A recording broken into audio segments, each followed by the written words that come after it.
Hello everyone, today వచ్చేసి నేను chicken ఆవకాయ అయితే చూపించిపోతున్నాను. ముందుగా చికెన్ని నీట్గా వాష్ చేసుకొని పక్కన పెట్టుకుని వాటర్ అనేది లేకుండా చూసుకోవాలి. సో చికెన్ని బాగా ఫ్రై చేసుకుని బంగారు రంగులో వచ్చేలాగా అయితే చికెన్ పీసెస్ని అయితే ఫ్రై చేసుకొని పక్కన పెట్టుకోవాలి.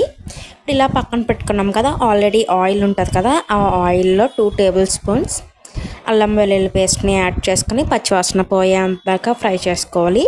ఇదంతా మనం ఫ్రై చేసే ప్రాసెస్లో చిన్న మంటలోనే చేసుకోవాలి. సో అది కూడా ఫ్రై అయ్యాక ధనియాలు జీరా పౌడర్ ఉంటుంది కదా, అది 2 స్పూన్లు యాడ్ చేసుకొని చింతపండు గుజ్జును కూడా వేసుకొని బాగా మిక్స్ చేసుకోవాలి. అందులో 1 స్పూన్ లవంగాలు పౌడర్ కూడా యాడ్ చేసుకోవాలి. తర్వాత సాల్ట్ కూడా తగినంత యాడ్ చేసుకొని మిక్స్ చేసుకోవాలి.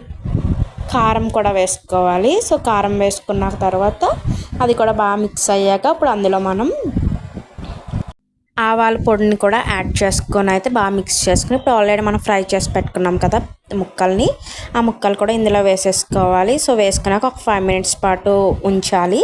ఆ తర్వాత స్టవ్ ఆఫ్ వేసుకుంటే. సో ఈ వీడియో మీకు నచ్చితే సబ్స్క్రైబ్ చేయండి, లైక్ చేయండి, షేర్ చేయండి అండ్ అలాగే కామెంట్ చేయండి. Thanks for watching.